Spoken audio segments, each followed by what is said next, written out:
मीरा, अर्जुन और जोया ठंडी हवा में कांपते हुए एक दूसरे से सटे खड़े थे। उनके चेहरे पर चिंता की लकीरें साफ दिखाई दे रही थीं और उनकी आंखों में एक अजीब सी चमक थी। वे जानते थे कि उनका सफर आसान नहीं होगा, लेकिन फिर भी वे एक दूसरे का साथ नहीं छोड़ सकते थे।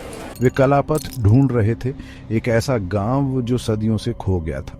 इस गांव के बारे में कई कहानियां प्रचलित थीं, लेकिन किसी ने भी इसे अपनी आंखों से नहीं देखा था। यह गांव रहस्यों से भरा हुआ था और इसे ढूंढने का मतलब था उन रहस्यों को उजागर करना। मीरा की दादी इसके बारे में फुसफुसाती थीं, उनकी आवाज कांपती हुई। उन्होंने कई बार मीरा को इस गांव के बारे में चेतावनी दी थी, लेकिन मीरा की जिज्ञासा ने उसे इस सफर पर निकलने के लिए मजबूर कर दिया। कलापथ, वो कहती थीं, एक ऐसी जगह जो अंधेरे में डूबी हुई है, एक भयानक श्राप से बंधी हुई। वहां जाने वाले कभी वापस नहीं लौटे और जो लौटे वे अपनी यादें खो चुके थे।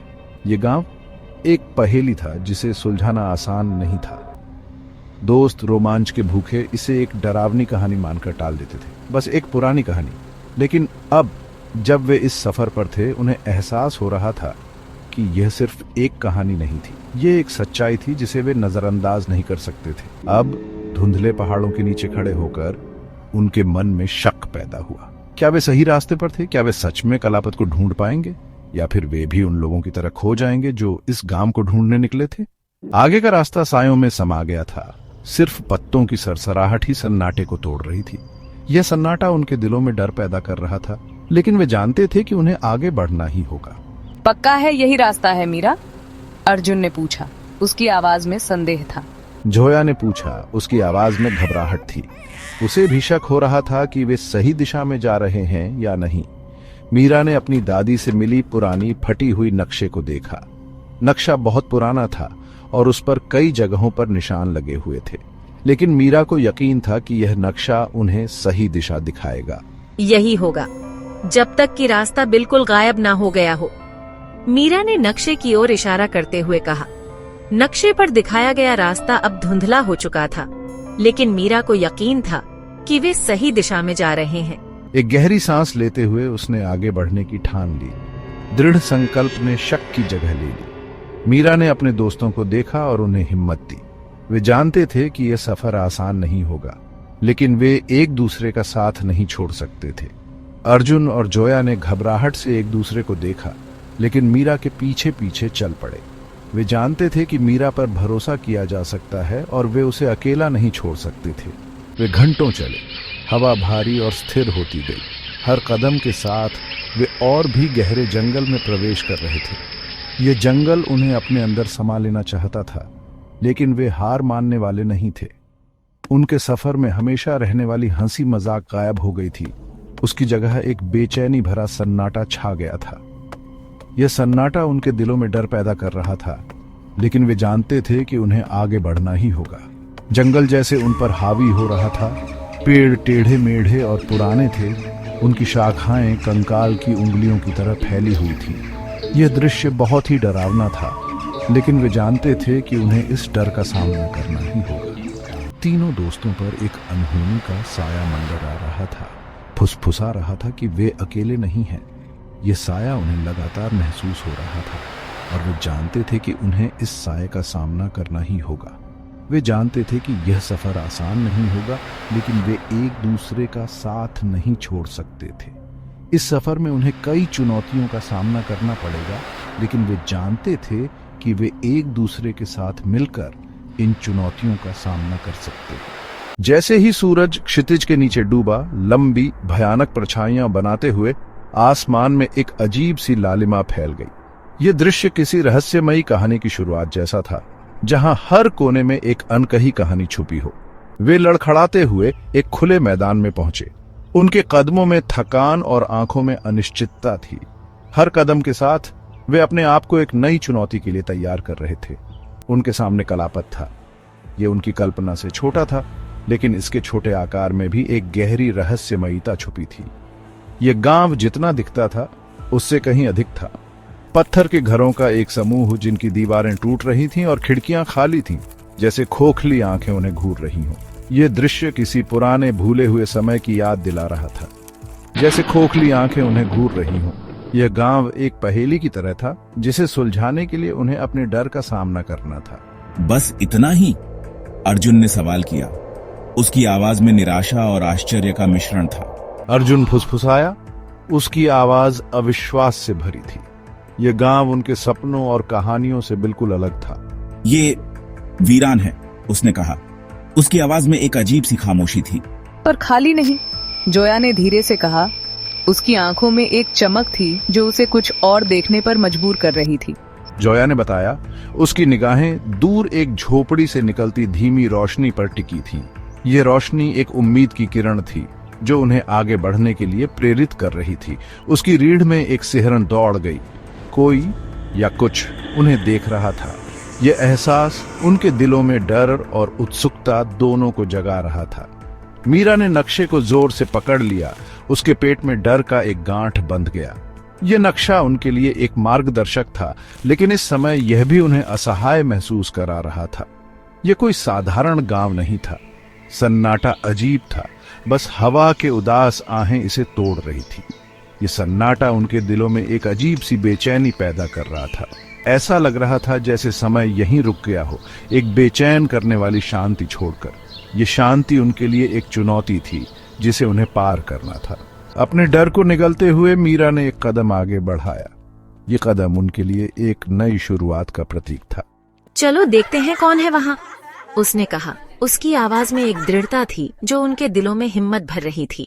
उसने कहा। उसकी आवाज जितना उसे लग रहा था उससे ज्यादा मजबूत थी। यह आवाज उनके लिए एक मार्गदर्शक थी जो उन्हें आगे बढ़ने के लिए प्रेरित कर रही थी। अब पीछे मुड़ने का कोई रास्ता नहीं था। उन्होंने कलापत को ढूंढ लिया था, लेकिन यह यात्रा अभी खत्म नहीं हुई थी। यह सिर्फ शुरुआत थी, लेकिन कुछ कह रहा था कि गांव ने उन्हें पहले ही ढूंढ लिया था। यह गांव एक जीवित प्राणी की तरह था जो हर कदम पर उन्हें देख रहा था और उनकी हर हरकत को महसूस कर रहा था। दोस्त सावधानी से टिमटिमाती रोशनी की ओर बढ़े। हर कदम दबा देने वाले सन्नाटे में गूंज रहा था। उनके चारों ओर की रात इतनी गहरी थी कि वे मुश्किल से एक दूसरे को देख पा रहे थे। हर कदम के साथ उनके दिलों की धड़कन तेज होती जा रही थी, मानो अंधेरे ने उनकी हर हरकत को निगल लिया हो। वे जानते थे कि इस रास्ते पर कोई भी आवाज उनकी उपस्थिति को प्रकट कर सकती है, इसलिए वे बेहद सावधानी से चल रहे थे। जैसे जैसे वे झोपड़ी के पास पहुंचे, हवा ठंडी होती गई, जिससे उनकी रीढ़ में ठंडक दौड़ गई। ये ठंडक केवल मौसम की नहीं थी, बल्कि एक अजीब और अनजानी शक्ति की थी जो इस जगह को घेरे हुए थी। उनके कदम धीमे हो गए और वे एक दूसरे की ओर देखकर इस अजीब एहसास को साझा कर रहे थे। झोपड़ी के पास पहुंचते ही उन्होंने महसूस किया कि यह जगह किसी रहस्य को छुपा रही है। केवल उनके दिलों की धड़कन की आवाज सुनाई दे रही थी, शांत पृष्ठभूमि के खिलाफ एक उन्मत्त लय। यह धड़कन इतनी तेज थी कि उन्हें लगा कि यह किसी और को भी सुनाई दे सकती है। उनके चेहरों पर चिंता और डर साफ झलक रहा था।